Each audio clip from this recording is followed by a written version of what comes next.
I think what's really exciting is what's scary to a lot of people is people are really afraid of the job loss that they believe that generative AI is going to bring. I mean, ultimately, this was Right.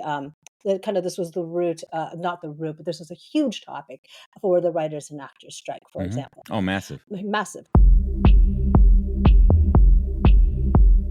Welcome to the podcast, where we introduce you to incredible humans who share their journeys with the mission to inspire you to harness your own inner tenacity to drive your life and career forward.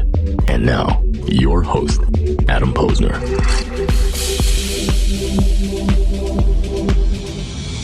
Hey, everybody. Welcome back to the podcast, where I bring the best and the brightest in the world of business, marketing, and personal growth to help you harness your inner tenacity and drive your career forward. My guest today on the podcast is Deirdre McGlashan. Having started in the heady boom days of the late 90s San Francisco, we'll get into that. Deirdre has been involved in all aspects of marketing throughout her career, from strategy to content and media to technical development and data and analytics. She is currently Chief Marketing Officer at BrandGuard, the world's first AI-powered brand governance platform. She previously served as Chief Media Officer, Chief Digital Officer, and CEO positions within Stagwell, Mediacom, and Dentsu in New York, London, and Shanghai. So let's get to it. Deirdre, welcome to the show. Thanks so much. It's great to be here. Thanks, I Adam. love it. Happy Friday on this last Friday of the month of March. We are both here in the East Coast. Deirdre's in the East Village. I am from the podcast studios out here in Merrick, Long Island, New York. I don't usually do that, so it's not like a typical thing, but it felt right today. And it is a beautiful spring Friday too. How long have you been living in New York City for? About 5 years now. And where were you before that? London before that. London calling. Love London town. And Yeah. what is well, so you moved to New York before the pandemic, and Yes. so you got to experience kind of this interesting transition of it. But right now things are coming back, business is coming back. What's your favorite thing about living in New York City?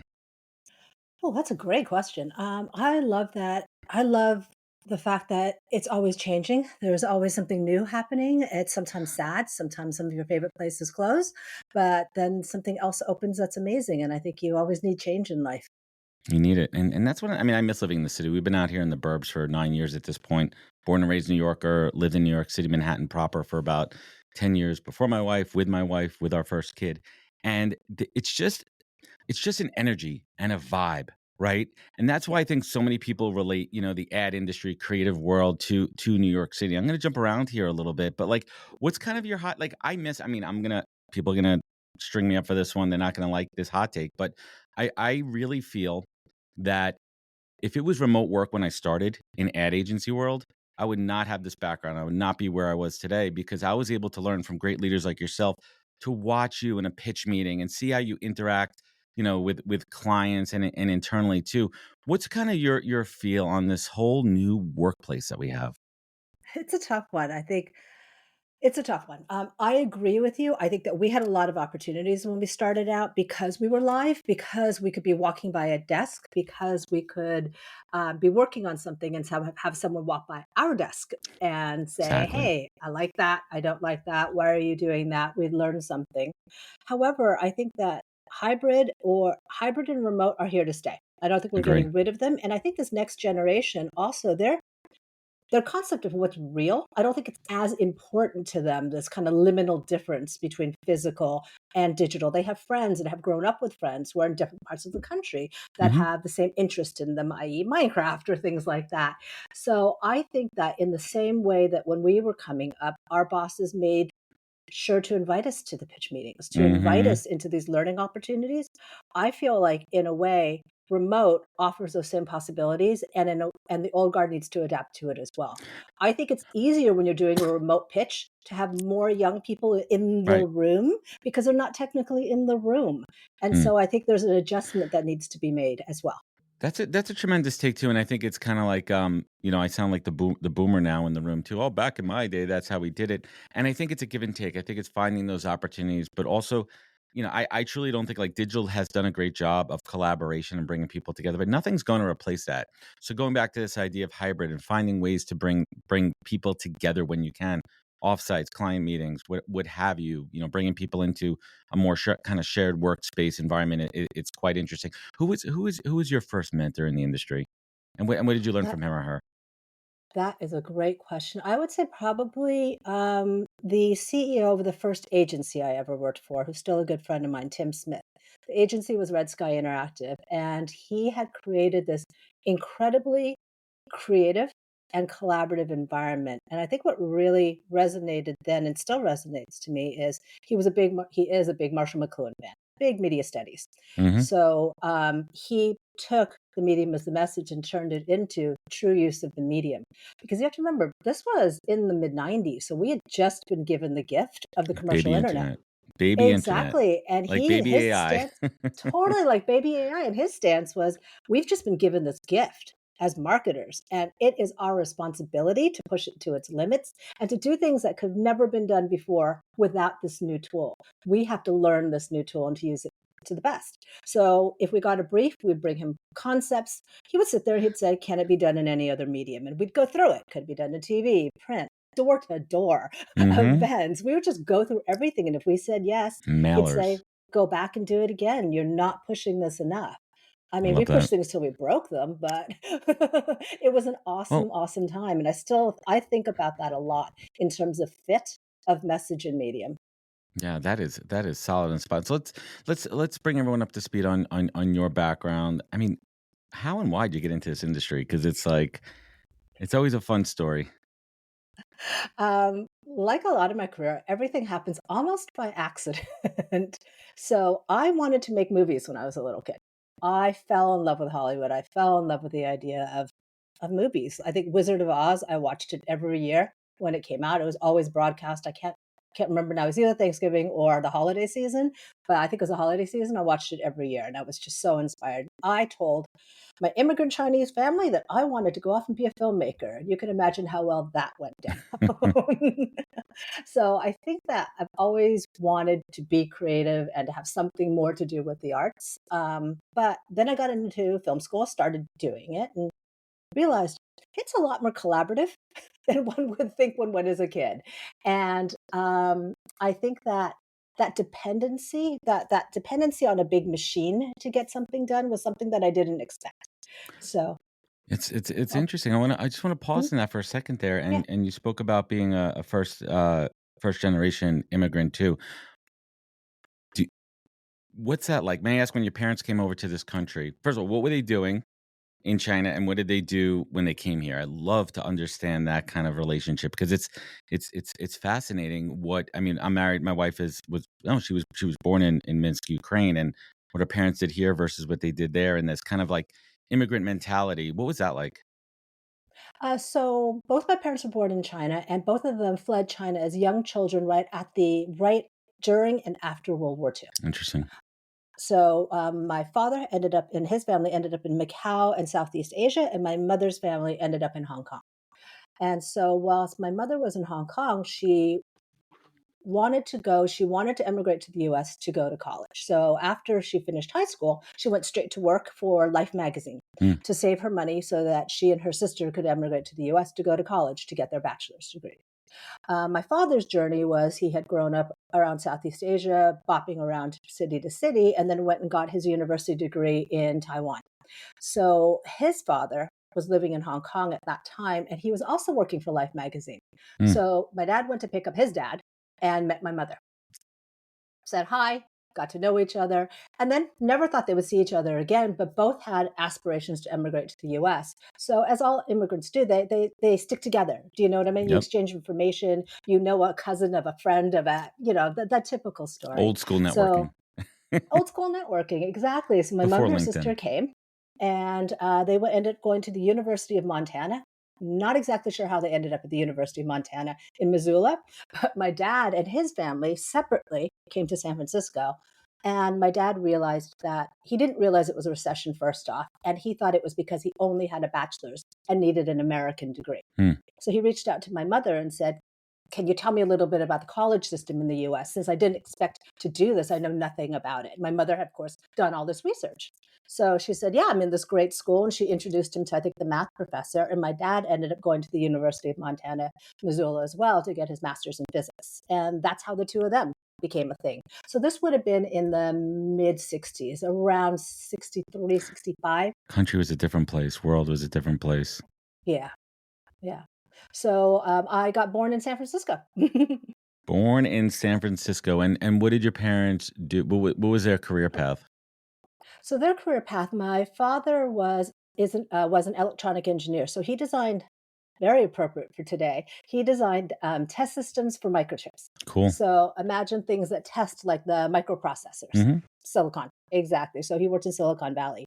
When he came, he had been a student, and then when he arrived in the US, before he got his master's degree and headed through that hardware engineering path, I think he did a little bit of teaching, just to fill in the dots. And my mother was a lifelong secretary and office manager. I love that background too.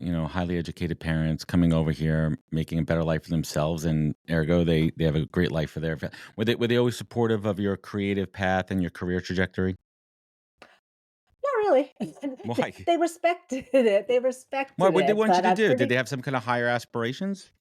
engineer, Ah, engineer, well, my family doctor, in lawyer. the Jewish religion, it's a doctor or a lawyer, right? Yeah, exactly, exactly. Actually, for us, we're lawyer probably didn't make the list, but definitely engineer or doctor or violinist or pianist. Do you know what I mean? I love it. So they didn't get in my way, but I don't think they understood it. Do you know what I mean? Yeah, but you led by example and you showed them too. I want to talk about because you rose through the ranks at an interesting time. There was, obviously a progression, progress in this country too. But I have to assume you hit your share of roadblocks and glass ceilings along the way. How did you break through those?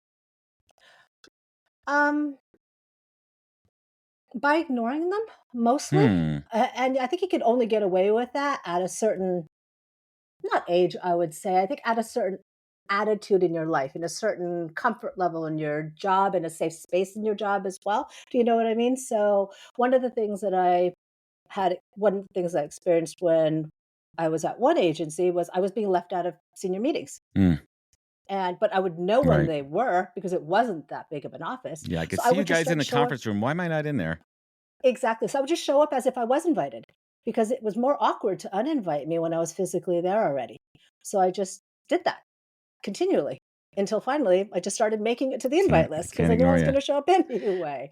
So I think for me personally, I mean, I'm kind of lucky in that I don't have any like truly horrific stories, but I think part of it is just persistence and just showing up and I didn't show up because I was trying to be I wasn't didn't show up because I was trying to make a point, and I didn't show up because I was trying to be an a-hole. I showed up because they were having discussions that I needed to hear in order to properly do my job.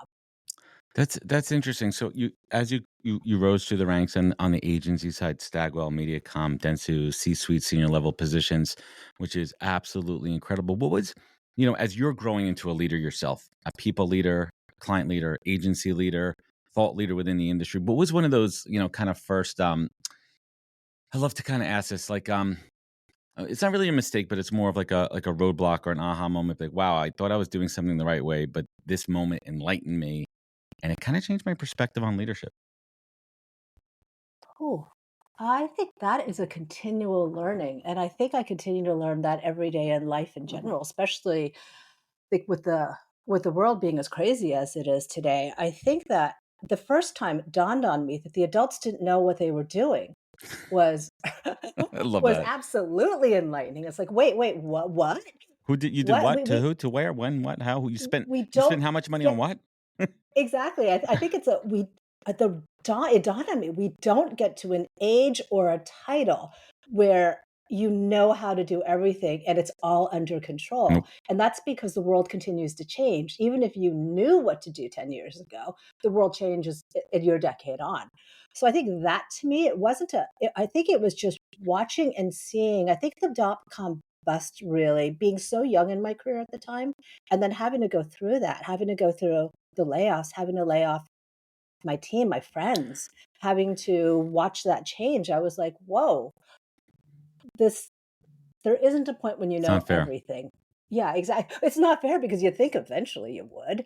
But I think that would probably be the aha moment for me was, we're all figuring this out together and we're taking our best guesses as a We're just team. trying. We're just trying. We're Let's just trying. let's have a real talk here about layoffs and because it's so common Okay. right now with the massive tech layoffs and so many people out of work. What is it like for you internally? Let's like pull back the curtain a little bit, like decision making around layoffs, like who gets laid off, and then what's it feel like? How do you compartmentalize? Like, do you compartmentalize? Like, how do you give that kind of news and still go home and be there for your family in a positive way? Yeah, it's tough. It's probably the toughest part of the job because as a senior leader, you know that you are responsible for these people's well-being. Do you know what I mean? And their families. If they're earning the money to take care of their families. The decision-making process, I think there's no single decision-making process. I think that depend on the situation. But I think the one common thing is senior management gets together, they discuss, like, where what's happening, where the opportunities are, where the gaps are, where senior management Mm. thinks the business can be in the short and long term, and so therefore, what is the shape of the business that it needs to be to get there? And that's always, that's a very senior discussion that I think is usually quite collaborative. And from there, the decisions get made as to whom. In every place I've been, it's always been left to the individual businesses themselves or the team leaders to make the decision as to whom. But they Right. may be, I know in some extreme cases, sometimes you are given a number of this And you is just the got to cut amount you this many must cut, or people. this is, yeah, And that's when exactly. good and that's when good people. So how do you sleep well at night, or don't you? Um, I don't think anybody sleeps well during these times. I don't think people do because they're nervous. I don't think senior management do because they don't, these are hard messages to give. Senior management is also nervous. It's not like all the senior managers get to stay either. Right. Yes. Yeah. And I think the way to stay positive through it is to try to be as helpful as you can. I always try to make sure that anyone who is let go has the proper resources, both from the company and HR, but also making sure that they're well connected. If anybody hears of anything, creating Offboarding. communities, exactly offboarding. I think it's super important. I think it's critical to handle it with sensitivity. I think, doing it on a Thursday night and then taking Friday off doesn't,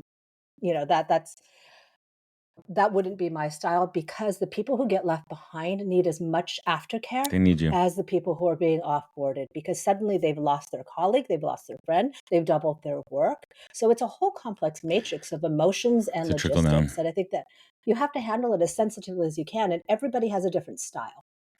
I appreciate you sharing that perspective because it's not, yes, it's cutthroat from the outside, the optics perspective, but the people making those decisions, I mean, listen, private companies are one thing to make it, but public companies, that usually comes down from the board. It comes down, you have to cut a number. And like, yeah, the crappy side of it is, hey, guess what? Now the stock price goes up. Like it is evil from the outside, but I think it's important to pull back the curtain and look at the optics on the inside. So I want to switch gears a little bit. And one of the pieces that you love to talk about is the principle of fair exchange of value with consumers in marketing and media. Let's unpack that a little bit. Fair exchange. What does that Yeah. exactly mean? So you're asking the consumer for something. You're asking them for 6 seconds of their time. They're asking them for 30 seconds of their time. You're asking them to purchase a thing. It's really easy when it comes to the product. I paid this much, I got this product. Hmm. Was that a fair exchange of value? Was it worth it? I think it's harder to conceptualize when you're talking about somebody's time, because somebody's time is just as valuable. And I love that concept because I think if you always respect the consumer and their time, and you make sure that what you're giving them is fair for what you're asking for, you not only create a better relationship between that consumer and the brand, but also a richer environment for that brand to continue Absolutely. having a relationship. So I'll give you an example. I did this Please. one project once that was a racing game. It was a racing game based on NASCAR. And it had a very, very, because it was a prize, you could win prizes. It had a very, very long registration. We Mm. needed name, email address in case you won the actual prize, all this information. And we had huge drop off. People would get through it and just not finish. We had really huge drop off. So the next year we revised it. We revised that entire flow. You needed your email address and a password just to play the game, because otherwise, how would we know who you are? And then we explain on the next panel, this game has prizes. Should you win a prize, the physical prizes need to be delivered. Would you like to give us your physical address so that if you win a prize, you can get it? Then we ask, and It's a give and actually, take. Exactly. And so what we realized is just by reorganizing and explaining a bit more and chunking up that registration process, we got significant higher flow through. I think that I think we had drop off in the single digits, and it was so counterintuitive because when you look at it on paper, you Yeah, it's think not supposed to everybody wants work. to just one form. Who wants to take 4 steps? That seems so onerous. And so it Hmm. was really counterintuitive. But then what we realized is there wasn't a fair exchange of value. We were asking for too much and weren't giving them enough when we tried to put it in one form. Hey, everybody, I want to talk about a product and platform that I absolutely love and our latest sponsor, Interseller, the prospecting and outreach platform of choice for recruiters and sellers. Whether you're doubling down on business development or recruiting talent, Interseller does all the heavy lifting of finding contact data, automating the email and follow-up process, and syncs all that rich data into 20 plus CRM and ATS platforms. Reach out now and get going on a 2-week free trial and let them know you heard about it from Adam on the podcast today. Check out the link on the website. Appreciate it. Yeah, it's simple things that companies overlook so much. So I love that you spoke earlier about the baby days of the internet, and I think when it comes, listen, machine learning, AI, ALM, MLM, that's been around for a long time if you're looking at it from a technology standpoint. But as far as consumer facing, we are, barely a couple years into it. I like to say we're in the first at bat of the first inning, and you like to talk a lot about generative AI and the good, the bad. I mean, we all know the bad. We're in an election year right now. We see the power and the ability of deep fakes, especially in the media. I mean, it could detrimental, change narratives. You could change backgrounds. I mean, look at Tyler Perry. He was about to build a $800 million production studio in Georgia, and with the new generative AI, he took a step back and said, "Wait a minute, is this the best use of my money?" And with the technology comes the ability to just create whatever you want based on words, which is a crazy concept to think about. But I'd love to get your take on the current state of AI, the good, the bad, the ugly, what we need to know.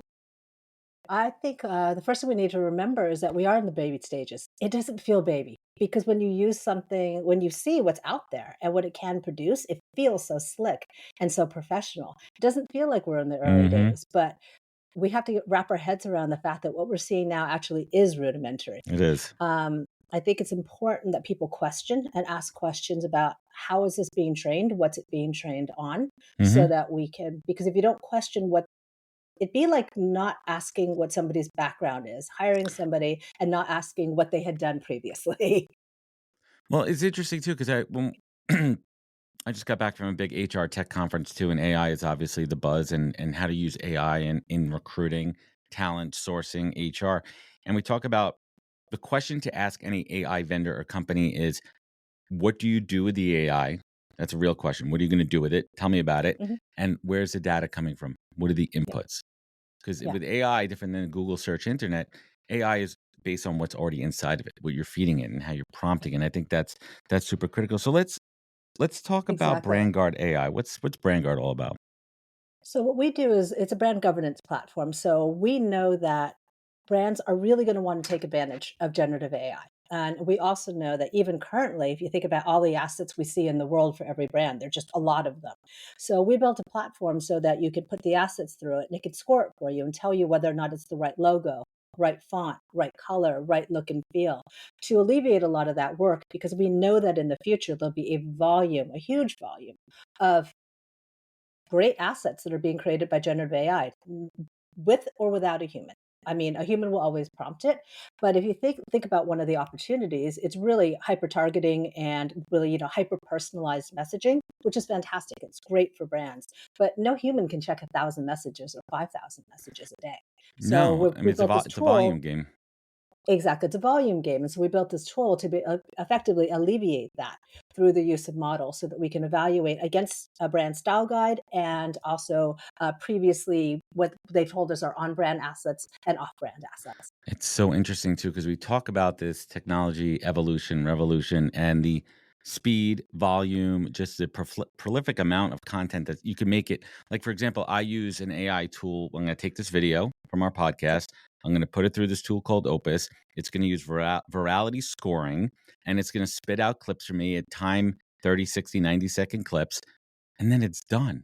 I mean, I have to yeah, tweak it a little bit and make some corrections and spell check the captions a little bit, but we have the ability to create such content at scale, and brand governance is important. Like, I go back to my days of being an account manager, and one of my jobs, especially when I had, a pharma client or something with a lot of legal on it, was how important brand governance was. Words, logos, sayings, disclaimers on certain advertisements, and it's critical.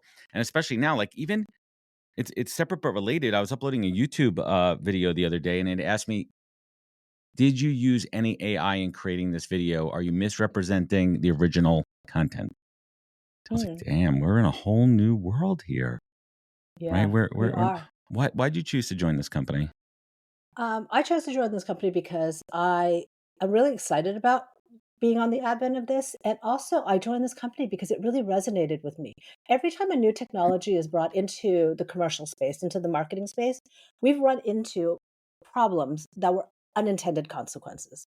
Back in the very first days of the commercial internet, we chased the click. We needed a form of measurement. What happened? Bot farms and fraud.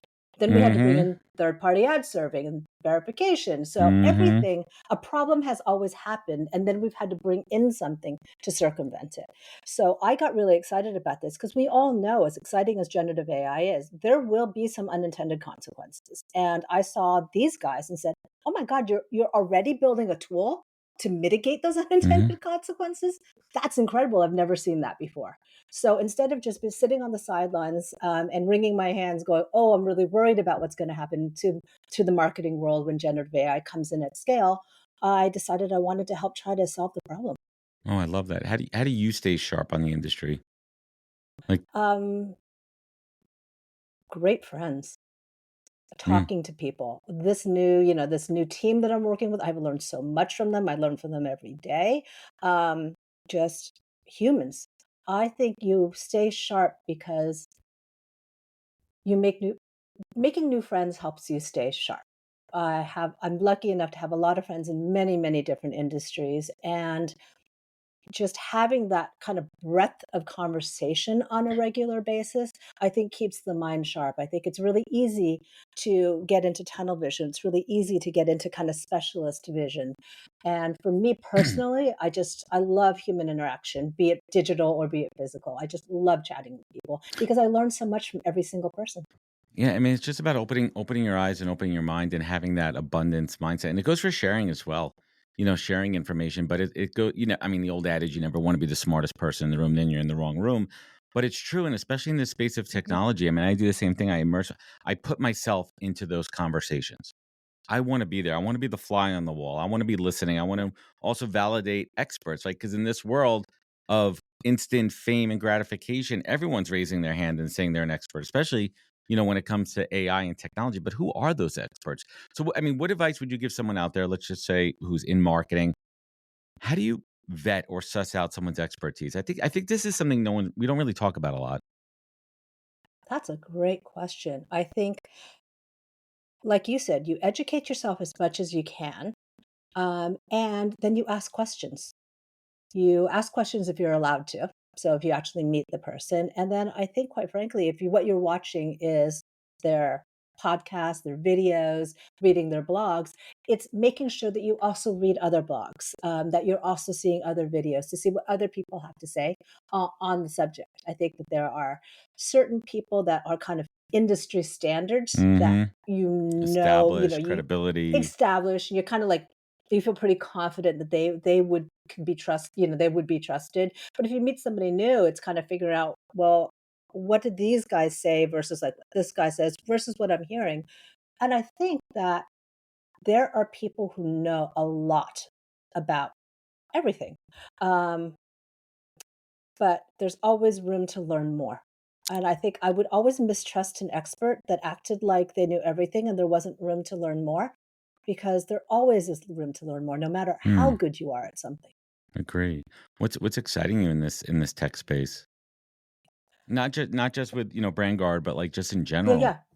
yeah, yeah. I think what's really exciting is what's scary to a lot of people is people are really afraid of the job loss that they believe that generative AI is going to bring. I mean, ultimately, Right. this was the root, not the root, but this was a huge topic for the writers and actors strike, for Hmm. example. Oh, massive. Um, Massive. And they And should I be think they when I should be think about it, concerned because what you could do with oh, AI is absolutely incredible with like if I they're taking old, actors and actresses who have passed away and they can repurpose their Yeah, voices and put them into with face. It's crazy. yeah. It's crazy. And I think people should be concerned, but I think they should also look at it as a new set of tools because you Hmm. have to remember back in the day, if you think about the first days of like just having um, the ability to make music out of your computer, to make Hmm. ability to make music out of literally two turntables and a microphone. Hmm. Okay. Before Little that, it Beck was an art, reference it there. was a studio system, Hmm. and you would have to have a rep and you'd have studio time. It's hugely expensive. And that's how you would get airplay. Now people can make music literally in their bedrooms with their computers. Billie Eilish was discovered on SoundCloud. Hmm. So I think that this new tooling, this is now what, 20, 25 years on from having these tools. So I think that I think that the entertainment industry is going to look a lot different in 20 to 25 years. And I think that what excites me is that these new tools, I believe, will enable new voices to be heard and different voices to be heard that maybe wouldn't be heard before. And I Amen. think a lot of that has come through streaming It really as has. I mean, well. if you bring up Billie Eilish and her and her brother, they created the music in their room, and Yeah, within a year of creating it, less than that, they were stars. And that's yeah, also testament to social media and things going viral for the right reasons because they are super talented and how do you get there? exactly. But And on they're yeah. yeah, I mean on the I on was the going to say on exactly because they were talented. well, they have talent. There's also a lot of people out there that have fame with zero talent, but we're not going to really get into that one. That's a whole other episode of the podcast here. But Deidre, what's keeping you up at night with this technology? What's What's keeping me what up at night what's is scaring you? the unintended Hmm. consequences. We know that they're out there. I think what keeps me up at night is training data and the Mm. reinforcement of biases Oh yeah. that can happen. We as humans have a really hard time overcoming our own unconscious biases. Machines don't have the machines aren't necessarily. They're Unless you getting tell the they machine to want to try to take over. overcome its own unconscious bias, it's not going to think of it itself. You know what I mean? As far as they're not sentient. So for me, training data, how it's being trained, how it's being monitored, these are all really big things. The deep fake thing you talked about. Hmm. So there's just so much more in the world now to be aware of and to keep an eye on at a time when I feel like people's attention spans are getting smaller and smaller, and we have so much to keep an eye on that people are getting, I think, a little fatigued. So that Mm. concerns me. Interesting. So going back to BrandGuard a bit before we bring it home here, what's on your plate these days? What are you working on that's exciting? I mean, you went from agency side for many years to now we call it client side or brand side for folks in the industry. That in itself has to be exciting because it's funny. Whenever Yeah. I recruit for marketing media, people are like, been in the agency world for 15 years. I'm ready to go brand side. I'm like, are you? It's not, the grass isn't always greener on the other side. It's not, Mhm. if or, but what is it? What are you working on? What's it all about?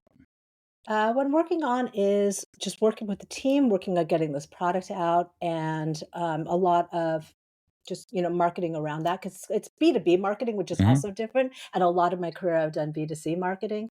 From a tooling But you're still standpoint, selling it's to a adding. human, right? Like, let's just pause on Yes, that you're for a still second. I didn't selling mean to cut to. you off, right? Like, I always talk Yeah, about that when I'm saying B2B and B2C. yeah, There's still a person on the B side of the B2B. You're still selling to a person. People like to buy from people. As long yeah. as you have the You experience and the right product, people like to buy from people they like. Exactly, you're absolutely right, and that's really the way I've always approached B2B is that there are techniques that you can use, but you're right, 100%. At the end of the day, you're talking to a person. From a product standpoint, what's exciting me is one of the things that we found is so imagine how our product works for brand governance is you need a style guide, you need to give us some assets of things that are That's the good input. and things that are bad. And what we found is a lot of customers don't have a style guide or have a really outdated style guide, and Just a there's couple actually logos, right? They may knowledge. have a Yeah, logo in a file. Exactly, but all the knowledge of the brand knowledge is in the heads of all these people. And so we're about to launch this new product called Brand Guide Builder, which allows Mm, them to put that information down, to catalog it, and then we generate. So here's your logo. We'll generate different ways that it can be displayed in different contrasts. right. And you say yes, no, yes, no. So you're creating the rules around it as well. So it's kind of like a digital style guide for the modern day. And I'm That's so super interesting. excited about That's so that. interesting, and I'm nerding out on this a bit because literally Yeah. this is what I used to do for a living. We would have old school back then it was PDFs, and it Hmm. had exact colors, you had Yeah. exact, Pantone numbers that you had to relate a logo, how not to put a logo, how to use a logo, where to put it next to things, what it cannot be by, how to use our logo next to another logo, how close it needs to be next to a product or person. It goes on and on and on, yada yada. All the applications, all the different channels, web, print, digital, anything you could imagine. It's absolutely crazy. I think this is a great product. And also, if you Yeah. think about a lot of these new brands and companies that are popping up all the time, they don't have this modern practice, right? Because Yeah. that's an old school kind of thing, but it is still legally and compliance important for your brand one way or another. So having a product like BrandGuard, and this is great commercial for them, right? Having a product like BrandGuard is really interesting and important for a lot of small companies. We're going to link it up, at the end over here. But let's bring it home. I love talking to senior leaders like yourself, people that have been around the block, been there, done that, and it's about the advice. I mean, this show really is about how can we share knowledge, how can we share advice. So, Deidre, what is that single greatest piece of advice that you received, but that you action on every day? A mantra, something that gets you going in the morning, something that you lean on when you need it.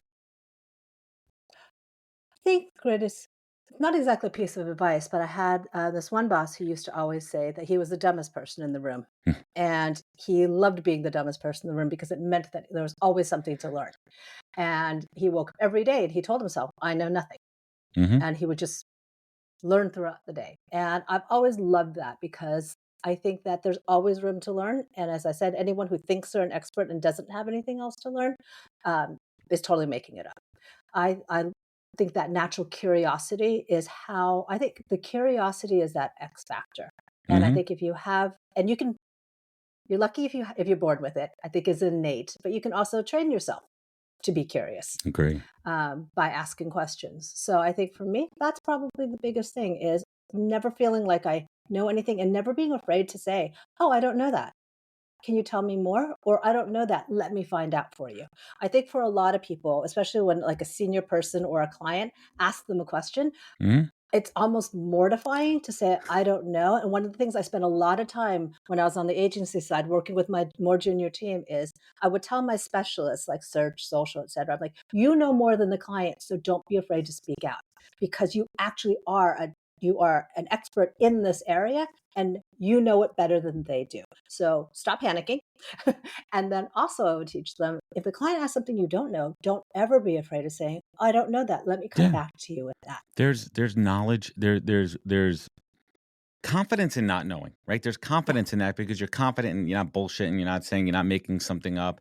And I think that also comes with experience. I mean, if I look back on my career too, I remember as an early account person, like always trying to be a yes man to the client without having the answers. And Yeah. I learned through that firsthand experience of how to manage expectations, how to underpromise, over deliver, and that just comes with experience and wisdom. Fantastic tip there. So, Deidre, let's bring it home here. Last but not least, and this is where we get deep and personal here, right? So, you look back at your life. Your parents came over here, met, built a life for you and your family, and you rose through the ranks. And that did not come without trials, tribulations, hard times, tough times, but you persevered through them and you reach down inside and you harness that inner tenacity for that drive that you have. And now you sit here with gratitude, respect for this life, this career that you've built. Deidre, what is your compass? What is your beacon? What is your North Star in life? Ooh, North Star in life. Hmm, I think that's a very good question. I don't think I've ever been asked And that that's why question I've asked before. it I think, 320 yeah, plus times. And the beauty of that question is everybody it, gets stumped. no, people, I mean, some people, Yeah, yes. So some people do because it's a deep question. It's like, what is yeah, it that gets you out of bed every morning? yeah. I think what gets me out of bed every morning is the opportunity to, it's going to sound really silly. No, there's no silly on here. um, what gets me out of bed every day is knowing that I'm going to have interactions with people and the hope that my interactions with them can leave them better, can leave the situation better, that I can be helpful. And I don't mean that in a self-serving way that, like, Hmm. it's all about them. Um, I think I think life is a series of problems that we need to solve together. And so I think that's why for me, if I can be helpful in anybody else's journey in life to solve whatever they're going through at that moment, even if it's where's the best place to get a piece of pizza. That's what I think keeps me going, because I feel like it's karmic in that if Mm-hmm. I know that I am helped a lot and I get great advice from people and I learn so much from all my interactions. And so I hope that I can pay it back in that way, because I think it's all circular, if that makes sense. So I don't think my North Star is a North Star. I think my North Star is a fractal.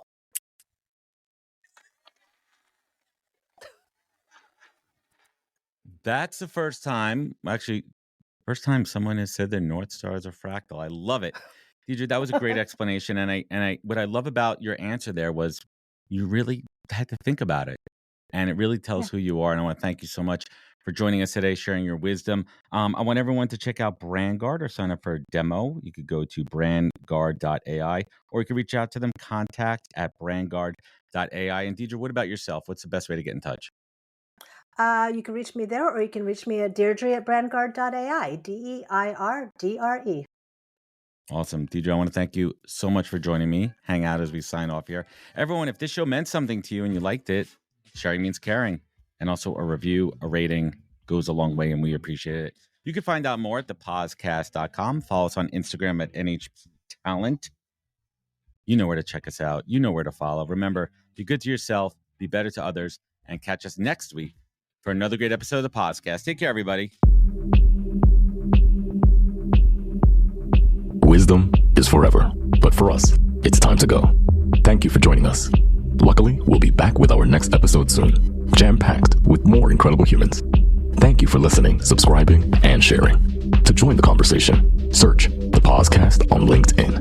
And to catch up on past episodes and more info, please visit www.thepodcast.com.